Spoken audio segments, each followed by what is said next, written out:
ದಿಗು,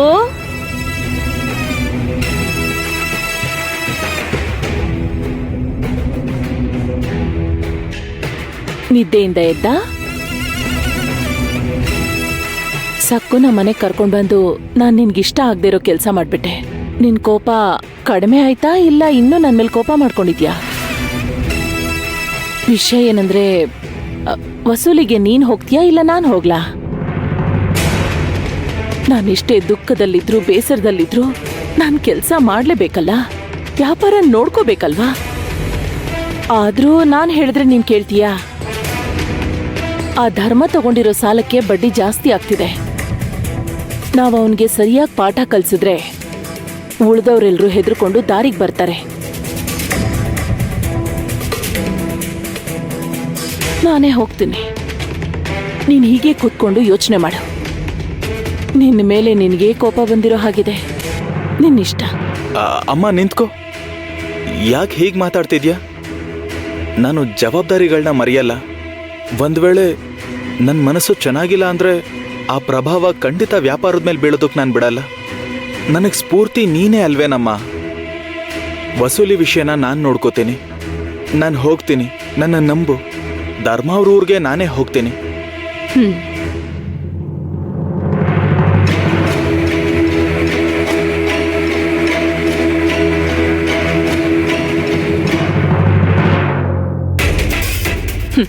ನನಗ್ ಬೇಕಾದ್ದು ಇದೆ ಕಣೋ. ನೀನು ಧರ್ಮ ಊರಿಗೆ ಹೋದ್ರೆ ನಾನು ತುಂಬಾ ಸುಲಭವಾಗಿ ಸಕ್ಕುನ ಬಾಬಾ ಅವರ ಆಶ್ರಮಕ್ಕೆ ಕಳಿಸ್ತೀನಿ. ನೀನೇನ್ ಅನ್ಕೊಂಡಿದ್ಯಾ? ಸಕ್ಕು ಮೇಲ್ ಪ್ರೀತಿ ಹುಟ್ಟಿ ಅವಳನ್ನ ಮನೆಗೆ ಕರ್ಕೊಂಡ್ ಬಂದೆ ಅಂತನಾ?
ಅರೆ, ಅಂಗವಸ್ತ್ರ ಏನಾಯ್ತು?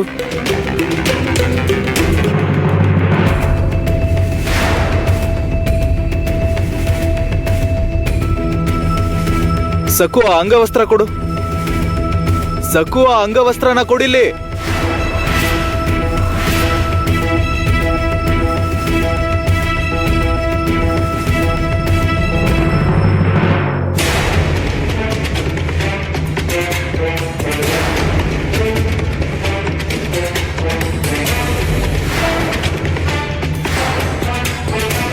ಚೆನ್ನಾಗಿದೆ.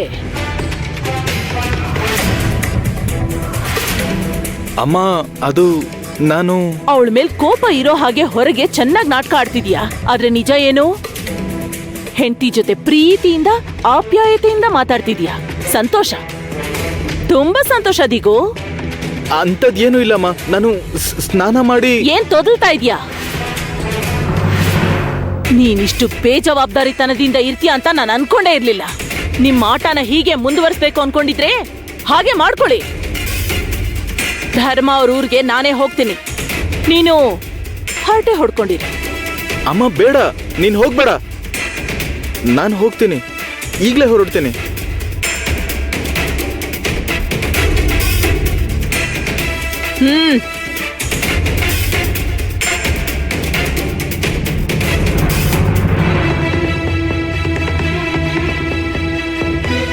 ಏನ್ ಮಾಡ್ತಿದೀಯೇ?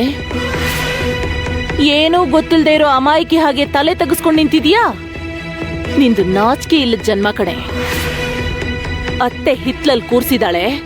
ಇದು ಗಂಡನ್ ಜೊತೆ ಸರ್ಸಾಡೋ ಜಾಗ ಅಲ್ಲ ಅನ್ನೋ ಕನಿಷ್ಠ ಜ್ಞಾನ ಕೂಡ ಇಲ್ವಾ ನಿನ್ಗೆ?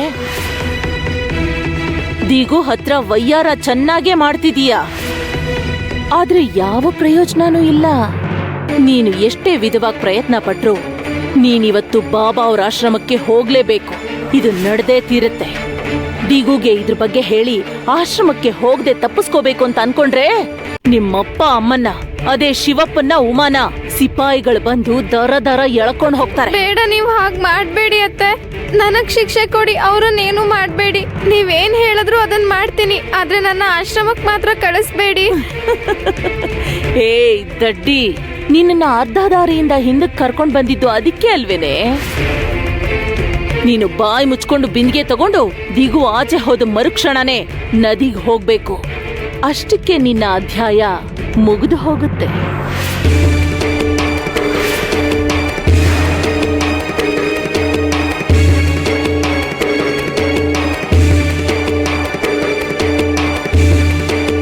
ಏನಂದ್ರೆ ಏನಂದ್ರೆ ಏನಂದ್ರೆ ಸ್ವಲ್ಪ ನಿಂತ್ಕೊಳ್ಳಿ.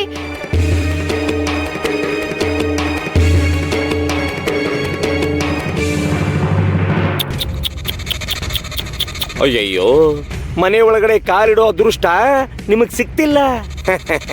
ನಿಮ್ ಎರಡು ಕಣ್ಗಳು ಚಿಕ್ಕ ಯಜಮಾನ್ರಿಗೋಸ್ಕರ ಎಷ್ಟೊಂದು ಆಸೆಯಿಂದ ಪರಿತಪಿಸ್ತಿವೆ. ಅವ್ರು ಓಡೋಡಿ ಬರ್ತಾರೆ, ನನ್ನನ್ನ ಕಾಪಾಡ್ತಾರೆ ಅಂತ ಹಗಲಿಗನ್ಸ್ ಕಾಣಬೇಡಿ. ಅವರು ಹೊರಟು ಹೋದ್ರು ವಸೂಲಿಗೆ ಅಂತ ಪಕ್ಕದೂರ್ಗೆ.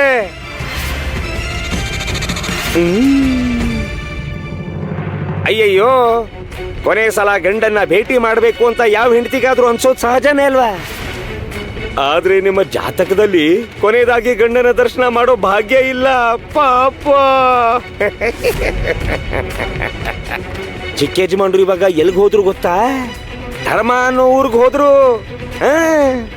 ನಿಮ್ಮನ್ನ ಒಂಟಿಯಾಗಿ ಬಿಟ್ಟು ಸೊಸೆಯಾಗಿ ಅತ್ತೆ ಮನೆಯಲ್ಲಿ ನಿಮ್ಮ ಜೀವನ ಮುಗ್ದು ಹೋಯ್ತು. ಇನ್ನು ಬಾಬಾ ಅವರ ಸೇವೆಯಲ್ಲಿ ಸ್ವರ್ಗನ ಕಾಣಿ. ಆಶ್ರಮದಲ್ಲಿ ಅವರಿಗೆ ಪಾದ ಪೂಜೆ ಮಾಡ್ತಾ ಮೋಕ್ಷ ಪಡೀರಿ.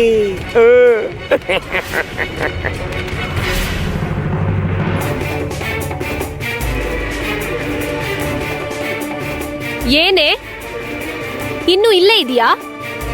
ಯಾರಿಗೋಸ್ಕರ ಕಾಯ್ತಿದ್ಯಾ? ಪಲ್ಲಕ್ಕಿ ಏನಾದ್ರೂ ಏರ್ಪಾಡ್ ಮಾಡ್ಲಾ? ಹೊರಡೋ ದೊಡ್ಡ ಶಿಖಾಮಣಿ. ನಿಂಗ್ ತಾಂಬೂಲ ಕೊಟ್ಟು ಕಳಿಸ್ಬೇಕಾ? ಹೋಗೆ.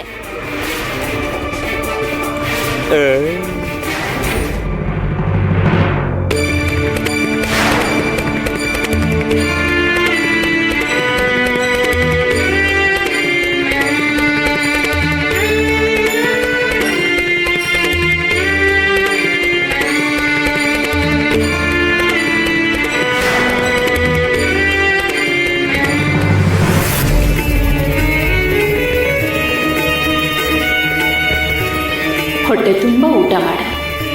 ಈ ಮನೆಯಲ್ಲಿ ನಿನಗಿದು ಕೊನೆಯ ಊಟ. ನಾಳೆ ನದಿ ಹತ್ರ ನೀರ್ ತರಕ್ ಹೋಗ್ತೀಯಲ್ವಾ, ಅಲ್ಲಿಂದ ಹಿಂದಿರುಗಿ ಬರಬಾರ್ದು. ಬಿಂದಿಗೆ ತಗೊಂಡು ನೇರವಾಗಿ ಬಾಬಾ ಅವ್ರ ಆಶ್ರಮಕ್ಕೆ ಹೋಗ್ಬೇಕು. ಆಶ್ರಮಕ್ಕ? ಅಲ್ಲಿಗೆ ಯಾಕತ್ತೆ? ಅವ್ರ ಸೇವೆ ಮಾಡಿಕೊಂಡು ನೀನು ಆಶ್ರಮದಲ್ಲೇ ಇರಬೇಕು. ಈ ವಿಷಯನ ನೀನು ದಿಗುಗಾಗ್ಲಿ ಇನ್ಯಾರಿಗಾದ್ರೂ ಹೇಳ್ದೆ ಅಂದ್ರೆ ನಿನ್ನನ್ನು ಸುಮ್ಮನೆ ಬಿಡಲ್ಲ. ನಿಮ್ಮ ಅಪ್ಪ ಅಮ್ಮ ಇಬ್ಬರನ್ನು ಸೆರೆಮನೆಗೆ ಕಳಿಸ್ಬಿಡ್ತೀನಿ. ಶಾಶ್ವತವಾಗಿ ಅವ್ರು ಅಲ್ಲೇ ಇರಬೇಕಾಗತ್ತೆ.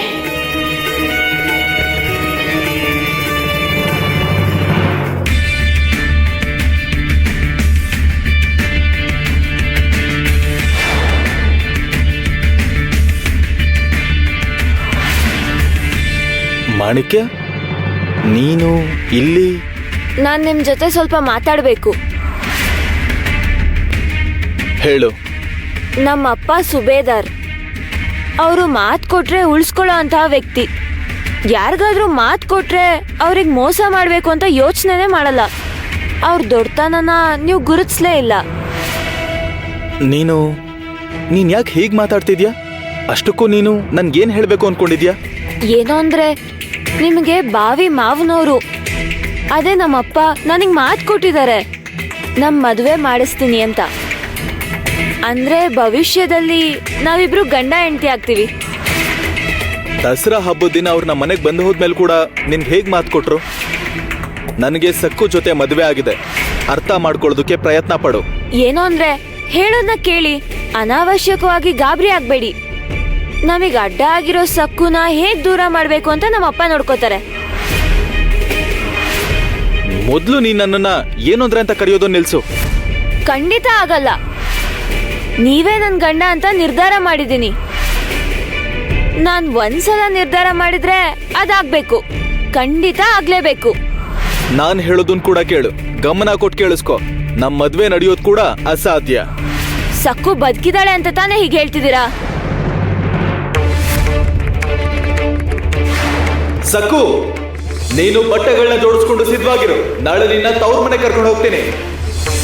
ದಿಗು ಹತ್ರ ವಯ್ಯಾರ ಚೆನ್ನಾಗಿ ಮಾಡ್ತಿದ್ಯಾ. ನೀನ್ ಎಷ್ಟೇ ವಿಧವಾಗಿ ಪ್ರಯತ್ನ ಪಟ್ರು ಇವತ್ತು ಬಾಬಾ ಅವ್ರ ಆಶ್ರಮಕ್ಕೆ ಹೋಗ್ಲೇಬೇಕು. ಅವಳು ಪ್ರತಿದಿನ ನೀರ್ ತರಕ್ಕೋಸ್ಕರ ನದಿ ಹತ್ರ ಹೋಗ್ತಾಳಲ್ವಾ? ಕೃಷ್ಣಾ ನದಿ ತುಂಬಾ ತುಂಬಾ ಆಳವಾಗಿದೆ. ಒಂದ್ ವೇಳೆ ಅವಳು ನದಿಲ್ ಮುಳುಗೋಗ್ಬಹುದು. ನೀನ್ ಯಾಕೆ ಹೀಗ್ ಮಾತಾಡ್ತಿದ್ಯಾ? ಏನು ಅಂದ್ರೆ ಕಾಲ್ ಜಾರಿ ಬಿದ್ದು ಹೋಗ್ಬೋದಲ್ಲ ಆಕಸ್ಮಿಕವಾಗಿ. ಬಿಂದಿಗೆಗೆ ನೀರ್ ತುಂಬಿಸ್ಕೊಳ್ಳುವಾಗ ಕಾಲ್ ಜಾರಿ ಬಿದ್ದು ಹೋದ್ರೆ ಪಾಪ ನದಿಲ್ ಕೊಚ್ಕೊಂಡು ಹೋಗ್ತಾಳೆ. ಅವಳಿಗೆ ಈಜೋಕೆ ಬರೋದಿಲ್ಲ ಅಲ್ವಾ? ಅಷ್ಟೇ, ಅವಳು ಸತ್ಮೇಲೆ ನಾವಿಬ್ರು ಮದ್ವೆ ಆಗೋಣ.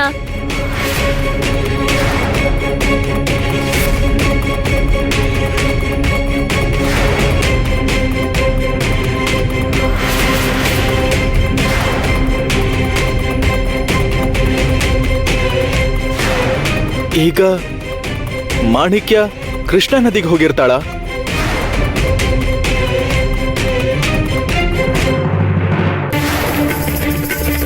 ನಾನ್ ನಿಮ್ಗೆ ದಡ್ಡಿ ತರ ಕಾಣಿಸ್ತಿದ್ದೀನ?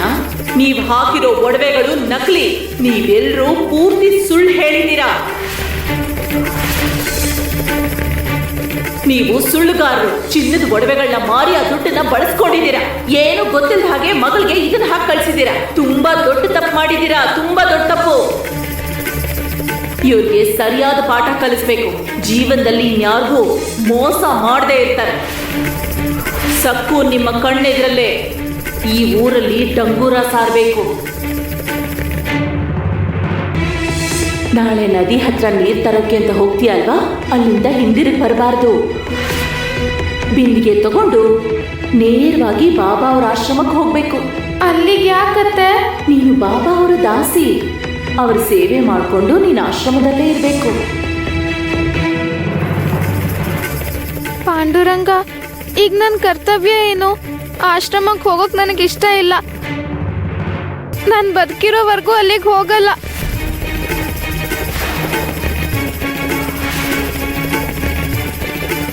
ಅವ್ರು ನನ್ನ ಪತ್ರ ಓದ್ತಾರೆ ಅಂತ ತುಂಬ ನಂಬಿಕೆ ಇಟ್ಕೊಂಡಿದ್ದೆ. ಆದರೆ ಅವ್ರು ನೋಡ್ದೇನೆ ಹೊರಟು ಹೋದ್ರು. ಈಗ ನಾನು ಏನು ಮಾಡಲಿ? ಇದನ್ನೇ ನೋಡು, ನಿನ್ನ ದೃಷ್ಟಿ ಇದ್ರ ಮೇಲೆ ಇರಬೇಕು. ಇವಾಗ ನೀನು ಬೇರೆ ಯಾವುದ್ರ ಬಗ್ಗೆನೂ ಯೋಚನೆ ಮಾಡಬಾರ್ದು, ಸರಿನಾ? ಈ ನಾಗೋಜಿ ಬಾಬಾ ಸರ್ವಶಕ್ತಿವಂತ. ನಾಗೋಜಿ ಬಾಬಾ ಸರ್ವಶಕ್ತಿವಂತ. ನೀನು ಅವನಿಗೆ ಶರಣಾಗಬೇಕು. ಇದು ನನ್ನ ಸ್ಥಾನ. ಇನ್ ಮುಂದೆ ನಾನು ಇಲ್ಲೇ ಇರ್ತೀನಿ. ಯಾರ ಪಾಂಡುರಂಗ? ಅವನು ಸೋತ್ ಹೋದ. ನನ್ನ ಮುಂದೆ ಅವನು ಸೋಲನ್ನು ಒಪ್ಕೊಂಡಿದ್ದಾನೆ. ಪಾಂಡುರಂಗ, ನಿನ್ನ ತುಂಬ ದಾರುಣವಾಗಿ ದೂಷಿಸೋ ಆ ನಾಗೋಜಿ ಬಾಬಾ ಆಶ್ರಮಕ್ಕೆ ಹೋಗೋದಕ್ಕಿಂತ ನಾನು ಕೃಷ್ಣಮ್ಮನ ಮಡಿಲಲ್ಲಿ ಐಕ್ಯವಾಗ್ತೀನಿ, ಪ್ರಾಣ ತ್ಯಾಗ ಮಾಡ್ತೀನಿ. ನಾನು ಬದುಕಲ್ಲ.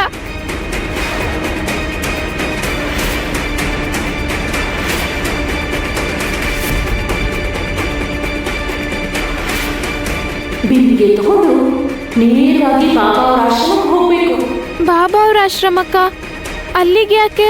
ಅವ್ರ ಸೇವೆ ಮಾಡಿಕೊಂಡು ನೀನ್ ಆಶ್ರಮದಲ್ಲೇ ಇರ್ಬೇಕು. ಪ್ರಾಣ ಹೋದ್ರೂ ಅಲ್ಲಿಗೆ ಹೋಗಲ್ಲ. ಈ ವಿಷಯ ನೀನು ದಿಗುಗಾಗಿ ಯಾಕಾದ್ರೂ ಹೇಳಿದ್ರೆ ಸುಮ್ಮನೆ ಬಿಡಲ್ಲ. ನಿಮ್ಮಮ್ಮ ಅಪ್ಪ ಇಬ್ಬರನ್ನು ಸೆರೆಮನೆ ಕಳಿಸ್ಬಿಡ್ತೀರಿ. ಶಾಶ್ವತವಾಗಿ ಅವ್ರು ಅಲ್ಲೇ ಇರ್ಬೇಕಾಗುತ್ತೆ. ಬೀದಿಗೆ ತಗೊಂಡು ನೇರವಾಗಿ ಬಾಬಾ ಅವ್ರ ಆಶ್ರಮಕ್ಕೆ ಹೋಗ್ಬೇಕು. ಬಾಬಾ ಅವ್ರ ಆಶ್ರಮಕ್ಕ ಪ್ರಾಣ ಹೋದ್ರೂ ಅಲ್ಲಿಗೆ ಹೋಗಲ್ಲ. ಈ ವಿಷಯ ನೀನು ದಿಗುಗಾಗಿ ಯಾಕಾದ್ರೂ ಹೇಳಿದ್ರೆ ಸುಮ್ಮನೆ ಬಿಡಲ್ಲ. ನಿಮ್ಮಮ್ಮ ಅಪ್ಪ ಇಬ್ಬರನ್ನು ಸೆರೆಮನೆ ಕಳಿಸ್ಬಿಡ್ತೀರಿ. ಶಾಶ್ವತವಾಗಿ ಅವ್ರು ಅಲ್ಲೇ ಇರ್ಬೇಕಾಗುತ್ತೆ. ಶಾಶ್ವತವಾಗಿ ಅವ್ರು ಅಲ್ಲೇ ಇರ್ಬೇಕಾಗುತ್ತೆ.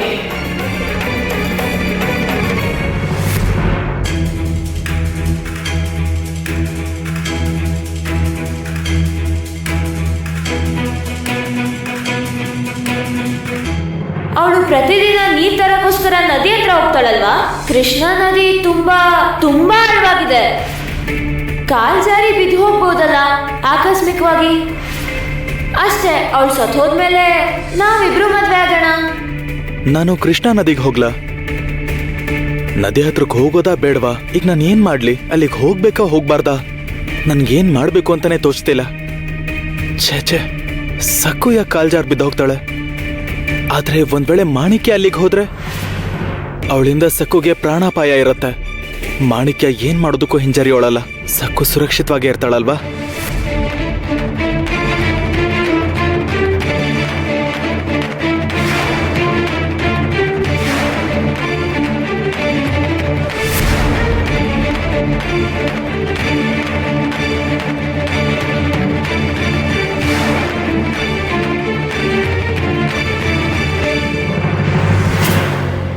ನನ್ ಮನ್ಸೇನೋ ಕೆಟ್ಟ ಸೂಚನೆ ಕೊಡ್ತಾ ಇದೆ. ಯೋಚನೆ ಮಾಡಿ ತಲೆ ಕೆಡ್ತಾ ಇದೆ.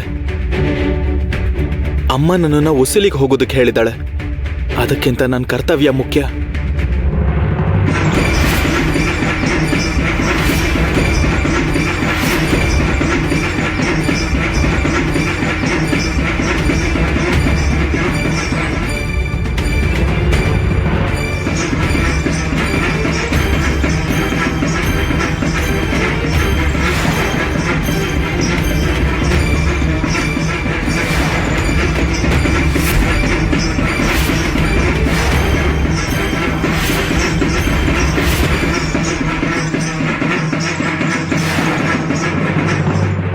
ದುರ್ಗಮ್ಮ ತಾಯಿಯ ಕೋಪಕ್ಕೆ ಗುರಿಯಾಗಬೇಡಿ. ಪ್ರತಿಯೊಬ್ಬ ಹೆಣ್ಣು ಮಗಳು ದುರ್ಗಾದೇವಿಗೆ ಸಮಾನ ಅಂದುಕೊಳ್ಳಿ. ಯಾರನ್ನು ಕೀಳಾಗಿ ಕಾಣಬಾರದು.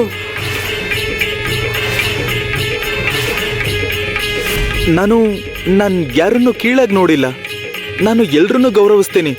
ಕರ್ತವ್ಯನ ಕಟ್ನಿಟ್ಟಾಗಿ ನಿಭಾಯಿಸ್ತೀನಿ. ಅದಕ್ಕೆ ನಮ್ಮಮ್ಮನ ಆಜ್ಞೆನ ಕಂಡು ಎಲ್ರನ್ನೂ ಗೌರವಿಸ್ತೀಯಾ?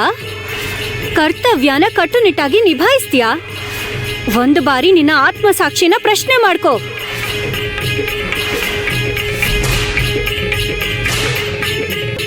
ಸಕ್ಕು, ನೀನು ಬಟ್ಟೆಗಳನ್ನ ಜೋಡಿಸ್ಕೊಂಡು ಸಿದ್ಧವಾಗಿರು. ನಾಳೆ ನಿನ್ನ ತವ್ರ ಮನೆ ಕರ್ಕೊಂಡು ಹೋಗ್ತೀನಿ.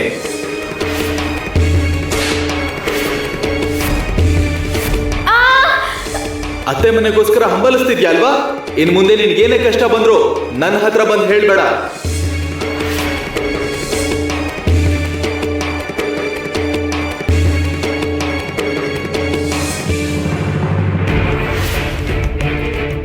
ಹೌದು, ಅದು ಬೆಳಿಗ್ಗೆ ಏನೋ ಕೋಪದಲ್ಲಿ ನಾನು ಒಂದ್ ವಿಷಯನ ಮರ್ತ್ಬಿಟ್ಟೆ. ಏನ್ ಮರ್ತ್ಬಿಟ್ಟೆ? ಮುಖ್ಯವಾದ ವಿಷಯ ಏನಲ್ಲ, ನನ್ ಕೋಣೆಯಲ್ಲಿ ನೆಲದ ಮೇಲೆ ನನ್ನ ಹೆಂಡತಿ ಕಾಲ್ಗೆಜ್ಜೆ ಬಿದ್ದಿತ್ತು. ಕಾಲ್ಗೆಜ್ಜೆ? ಹಾ ಹೌದು. ಮತ್ತೆ ಮದ್ವೆ ಆದ್ಮೇಲೆ ಗಂಡ ಹೆಂಡತಿ ಒಂದೇ ಕೋಣೆಲಿ ಇರ್ತಾರೆ ಅಲ್ವಾ? ಬೀಳೋ ಸಾಧ್ಯತೆ ಇದೆ.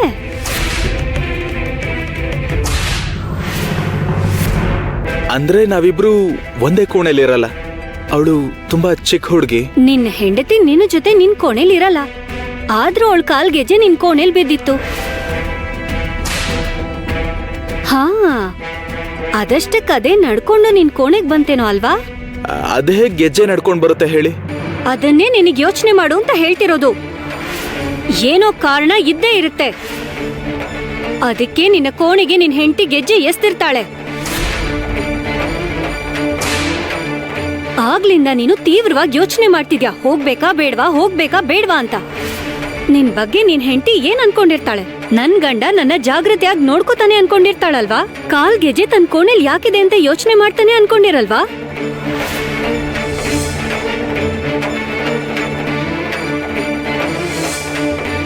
ಹೌದು ಹೌದು, ನೀವ್ ಹೇಳಿದ್ದು ನಿಜಾನೇ. ಅಂದ್ರೆ ನಿನ್ ಹೆಂಡತಿ ವಿಷಯದಲ್ಲಿ ನೀನು ನಿನ್ನ ಕರ್ತವ್ಯನ ಮರ್ತಿದ್ಯಾ ಅಂತ ಆಯ್ತು ಅಲ್ವಾ? ನೋಡು, ಅವಳು ವಯಸ್ಸಲ್ಲಿ ಚಿಕ್ಕ ಹುಡುಗಿ ಆದ್ರೂ ಅವಳಲ್ಲಿ ದುರ್ಗಾದೇವಿಯ ಅಂಶ ಇದೆ. ನಿನ್ನ ಮನೆಯಲ್ಲಿ ಇನ್ನು ಎಷ್ಟು ದಿನ ಅವಳು ಹೀಗೆ ಕಿರುಕುಳ ಸಹಿಸ್ಕೊತಾಳೆ? ಹೇಳೋದನ್ನ ಶ್ರದ್ಧೆಯಿಂದ ಕೇಳು. ಅವಳು ಹೇಳೋದನ್ನ ಶ್ರದ್ಧೆಯಿಂದ ಕೇಳು. ಅವಳು ನಿನಗೆ ಹೇಳಿದ ವಿಷಯಗಳ ಬಗ್ಗೆ ಕೇಳಿ ತಿಳ್ಕೊ. ಅವಳ ಮನಸ್ಸನ್ನ ಅರ್ಥ ಮಾಡ್ಕೋ. ಇನ್ನು ಎಷ್ಟು ದಿನ ಹಿಂಸೆ ಕೊಡ್ತೀಯಾ? ನಿನ್ನ ಹೆಂಡತಿ ಕಷ್ಟಗಳ ಕಡಲಲ್ಲಿ ಮುಳುಗಿ ತೇಲ್ತಿದ್ದಾಳೆ, ನಿನಗದ್ ಕಾಣಿಸ್ತಿಲ್ವಾ?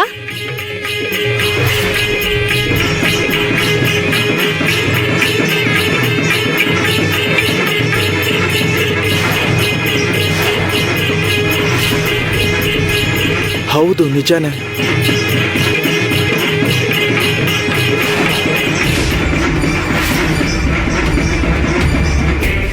ಪ್ರತಿದಿನ ಪಾದುಕೆಗಳ ಪೂಜೆಗೋಸ್ಕರ ಕೃಷ್ಣಾ ನದಿಯಿಂದ ನೀರ್ ತರ್ತೀಯ ಅಲ್ವಾ? ತವ್ರ ಮನೆಗೆ ಹೋಗಕ್ಕಿಷ್ಟ ಇಲ್ಲ ಅಂದ್ರೆ ಕೃಷ್ಣಾ ನದಿಗೆ ಹಾರಿ ಸತ್ ಹೋಗು ನೀನು. ಅವ್ರ ಸೇವೆ ಮಾಡ್ಕೊಂಡು ನಿನ್ನ ಆಶ್ರಮದಲ್ಲೇ ಇರ್ಬೇಕು. ಹಿಂತಿರುಗಿ ಮನೆಗೆ ಬರ್ಬೇಡ. ಈ ಮನೇಲಿ ನಿನ್ನ ಅವಶ್ಯಕತೆ ಯಾರಿಗೂ ಇಲ್ಲ, ಅರ್ಥ ಆಯ್ತಾ? ನಿಮ್ಮಪ್ಪ ಅಮ್ಮ ಇಬ್ಬರನ್ನು ಸೆರೆ ಮನೆಗೆ ಕಳಿಸ್ತೇನೆ. ಶಾಶ್ವತವಾಗಿ ಅವ್ರು ಅಲ್ಲೇ ಇರ್ಬೇಕಾಗತ್ತೆ. ನೇರವಾಗಿ ಬಾಬಾ ಅವ್ರ ಆಶ್ರಮಕ್ಕೆ ಹೋಗ್ಬೇಕು. ನೀನು ನಿನ್ ತವ್ರ ಮನೆಗಾದ್ರೂ ಹೋಗು, ಇನ್ನೆಲ್ಲಾದ್ರೂ ಹೋಗು. ನೀನು ನಿಮ್ಮ ಅತ್ತೆ ಮನೇಲಿ ಮಾತ್ರ ಅಲ್ಲ, ಈ ಊರಲ್ಲೇ ಎಲ್ಲೂ ಕಾಣಿಸ್ಕೋಬಾರ್ದು. ನಿಮ್ಮಪ್ಪ ಅಮ್ಮ ಇಬ್ಬರನ್ನು ಸೆರೆ ಮನೆಗೆ ಕಳಿಸ್ತೇನೆ. ಒಬ್ಬಂಟಿ ಆಗ್ಬಿಟ್ಟಿಯಲ್ಲ ಸಕ್ಕು, ನೀನೊಬ್ಬಂಟಿ ಆಗಿದ್ಯಾ, ನಿನಗ್ ನಾನೇ ದಿಕ್ಕು.